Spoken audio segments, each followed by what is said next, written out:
All right, a couple things. We are playing a traditional game. A couple modifications. You'll see some different things on special teams. A couple different ways that we'll do some things, which I won't get into now. I'll talk to you about it after the game because I want to surprise everybody. Maybe you like it, maybe you won't. Quarterbacks will be live. We're just going to play a game. I think we're trying to learn how to win, and there's an ebb and flow to a football game that I think is really important as you react to the situation. So we're going to play it out. We're going to put 15-minute quarters on the clock. We will use like NFL timing. First downs, the clock won't stop. Just to we're thin in some spots. The offensive line will wear gray jerseys so that they can rotate. So that they can play on both teams depending on who's available. And if a guy goes down, hey, so and so can go over and play right tackle. We're not changing them. So that can look a little bit weird, but it is what it is. That's how we'll do it. And anything else about the game, Keith? I think so. So that's just kind of a little update in terms of how we'll schedule it. So. QB's fully live. Yeah. I guess that's keeping the theme of having a really physical camp. Why did you want to emphasize physicality so much over the last 30 days and want to continue to do so in the spring game? Yeah, I'll be honest with you. I don't think we've been super physical. I think we've just been what we are. Somewhere along the way, like playing football became bad. I don't know. Like I watched teams practice. Everyone's got to do with them. Like when I say like this is what we do, I think sometimes people think I'm saying that's bad. Like playing football's fun, right? So I need to figure out which quarterback or how many of the quarterbacks can go move us in the fall, and the defense needs to figure out if they can tackle a mobile quarterback. So, no, our guys are pretty good. Like Cam Lenhart came free the other day in a deal, and he got to the quarterback and stopped. In the last scrimmage, Quentin Newsome came on a corner blitz and knew he had him, and Quentin just kind of like stopped. I looked at him like, "Thank you, buddy." So we're going to tackle him, but we're not going to hopefully hurt anybody. And we have big physical guys, but I don't think we've been super physical. If you came to a Temple practice, you'd see exactly what you're seeing right now. If you came to a Baylor practice, I think this is exactly what you see right now. The only difference maybe is that we just have more players, so we always have 2 or 3 drills going, which is what Coach Osborne did for many years, and then Coach Solich did, and makes a lot of sense. So we've made that adaptation, but that's really it. You mentioned Saturday. Today might be more of a situational practice with some of that. Is that the plan? What's Tonight? Yeah. Yes, sir. Yeah. So tonight, warm-up stretch, 10 minutes of individual, then we'll have a microphone and I'll yell out the situation, and they have to attack it. They have to compete it out. We're in helmets and spiders by NCAA rules, so it's not a physical day, but it's going to be about reacting to the timing, the clock, the timeouts, and trying to make those plays. It's just as much for the coaches as it is for the players. You said 15-minute quarters. You're thinking like a fully live, normal second half too, just to clarify. Yep. We play a game. Just like I said, just the clock's not going to stop. It's going to be like NFL rules. 2 minutes left in the first half, 5 minutes in the fourth quarter. The clock will stop on first down. But we're going to run the clock. So. Have you split the teams yet? Yeah, we did. Yeah. Guys all know? I don't even know if they know yet. The coaches know. I don't know if they know. So. We haven't even gone. They're probably hearing a lot of this via you. If you tweet something, they're hearing it. Like we haven't had a team meeting yet. To me, the focus for the guys is tomorrow. As tonight's practice, and then tomorrow I'll kind of get into more detail about what we're going to do on Saturday. Was it hard dividing the guys up? No, just kind of. I didn't even get involved in it. The offensive coaches did it. The defensive coaches did it. I mean, at the end of the day, the kind of guys who've been running with the one offense are going to be going against the guys running with the one defense. We don't want to take this. See, sometimes some people do like, hey, the ones go against the threes, and everyone feels good walking out of the stadium. But this is a work day for us. I mean, I've said it a bunch of times. Like we're a 4-8 football team. I mean, we've got to earn the right to even talk about winning. So, games are lost in the fourth quarter. Games are lost with turnovers, and so all I want to see on Saturday is a team that. Is in the moment. There's been a ton of people in the stands. I'm very grateful for that. I don't need a team that's out there like, I don't need all that. Like, just play football. Give them something to cheer about with our play. And so I'm trying to take advantage of that by just really leaning into it and seeing who can make plays in that situation, and but also make sure it's a work day as well. You mentioned something Saturday about having the players involved in some of the game planning and things like that. So how did you come out on that as far as who's going to call the plays, who's going to call? Yeah, we went back and forth. I kind of just said, hey, Sat, you call it. You know, I want him to work with the guys in terms of, hey, what are your, you know, what do you feel really comfortable with? But, you know, what we're not going to do, you know, a lot of times coaches will say, like, hey, we're going to keep it vanilla, especially when you're first time. We're not doing that. We're going to run our plays. We're going to run our plays on offense and defense. I see no. I mean, I certainly can understand, like, you know, hey, maybe we could surprise Minnesota with something, but we got to get good at playing football. So we're going to go play and do what we do and see who plays well. Other than the people that we know will play, are there any other players that are going to be out? Boy, that's a great question. It's pretty much everyone that's been out. I can't think. Like Ben Scott came back and practiced the other day. A.J. Allen's full again.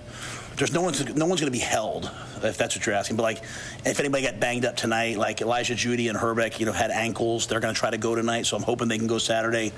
Noah Pulla-Gates, you know, tweaked something the other day. I'm hoping he can go on Saturday. But we're not going to hold anybody. Everyone's going to play.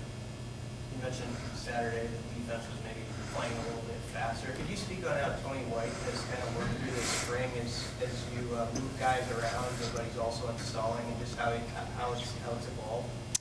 Yeah, you know, I can probably be hard to work for sometimes in terms of, hey, I want to do this today, guys, and Tony's been really adaptable to that, which I really appreciate. A lot of times coaches are kind of very set and, hey, this is how I've always done it, and Tony's just kept adapting to everything that we're doing. I like to try players at different positions to see what their best chance of helping themselves is. I think our guys are playing pretty fast. You know, I think they appreciate when you move them. It tells them that you care enough to help get them on the field. But I think Tony has a really good system that makes a lot of sense. And he's not making it about his play calls or his preferences. He's trying to get the best players in the best positions. And, you know, we want to rotate guys on defense. We don't want to play just 11 guys. We want to rotate. It's a long season. The games are long. As I said, games are won and lost in the fourth quarter. So we're trying to build depth and have a lot of competition. I think Tony's done a really nice job at that. How's Isaac different in performance? And where do you guys kind of have? Gift's been playing at the safety positions. I texted him the other day and I said, are you in the building? He's like, I'm in class. I was like, all right, I should have probably stopped texting him, but I texted him. I was like, hey, I mean, he had an unbelievable play. He ran the alley. You know, we teach running the ball a little differently. We teach them different angles than maybe some guys are used to or they've been taught before. And he did it like a clinic tape. And so that's what I'm looking for. I'm looking for older guys who've had success to continue to buy into something new. Say that one more time. It's really hard. If you haven't had success and we come in and we're doing new things, it's really easy to buy into that. Like, hey, maybe this will work for me. But older players who have had success, it can be harder to buy in because, like, well, what I'm doing is working for me, so why would I change it? And seeing Gift do that was awesome. Like, he's bought into this, and it's a teach tape. So he's a good, tough, physical player, can make plays on the ball, smart. But I love the fact that he's buying into, you know, not the overall program, but just these specifics of how we want to play safety. It sounded like maybe Rashawn Singleton was coming up here too. Where does he fit in the defense? Because he seems like a versatile player. Yeah, he's playing the safeties. You know, to me, you know, when you have 2 or 3 safeties on the field, I think that you should be able to play them all. Deshaun's made a great pick in the red zone last practice. So he showed some ball skills. I think he's a player with a lot of potential. He's got a really good future ahead of him. And I love his physicality. So, you know, he's working to master all the fundamentals that we're asking him to do, but he's got a lot of upside, and he'll have a good future with us. Do you know if Casey Thompson will have a headset or anything Saturday, or just going to be a spectator? I don't know that. It's a great question. I'm sorry. I don't know the headsets. I think I don't know that, Keith. Do we? I don't know if there's limits in this ring. Nah, there's no limits. Yeah, probably, yeah. But I don't know that. I'm sorry. He did last time. Yeah, is that, he did last Saturday? That's right. He stands next to me, and I said, what's the play? So. Can you elaborate on how much he's been in there and working on the offense?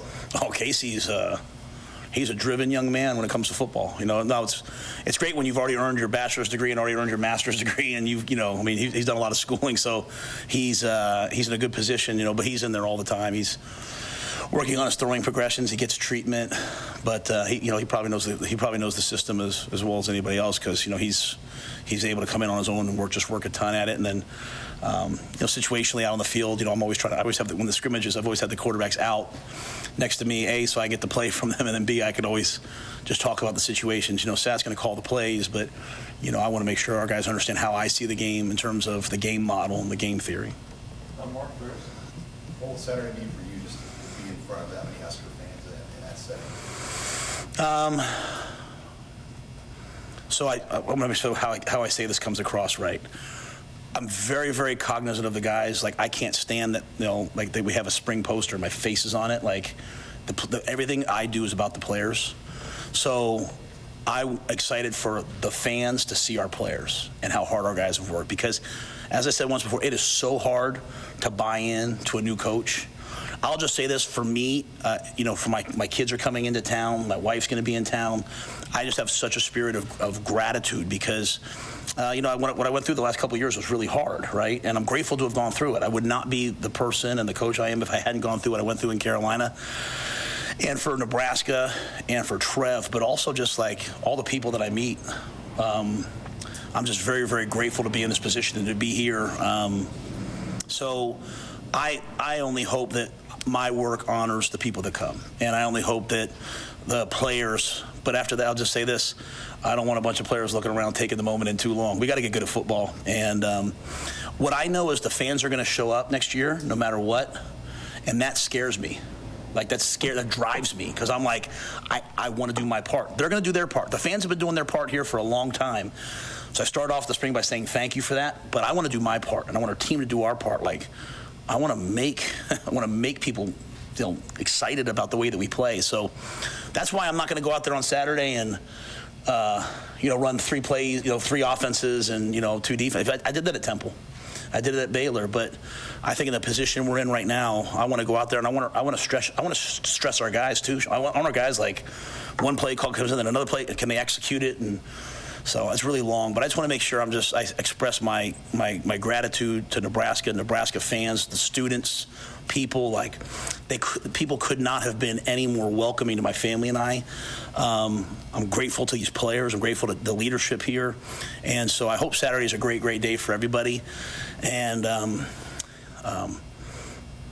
I remember my first game at Temple. We went to Notre Dame, and I remember someone telling me, like, hey, look up there and look at Touchdown Jesus and really take the moment in. I looked up, and you can't see Touchdown Jesus anymore because they built an addition, and I was like, wow, this is really special. And then we got our face kicked in, and so I was like, all right, Matt, just get to work. So I'm hoping our guys get to work, but I do want to make sure I thank the fans for coming on Saturday. And I'll be honest with you, the biggest thing I'm looking forward to, and I'm talking way too long, so I'll shut up here. The biggest thing I'm looking forward to is seeing Coach Solich honored. I'm really excited about that. Because to think that I'm a head coach at the same place as Tom Osborne and Frank Solich and Bob Devaney and all the people who've come since, that's a real honor to be a part of that. So I'm excited to see Coach, and hopefully he likes the football that we play. All right, guys, thanks.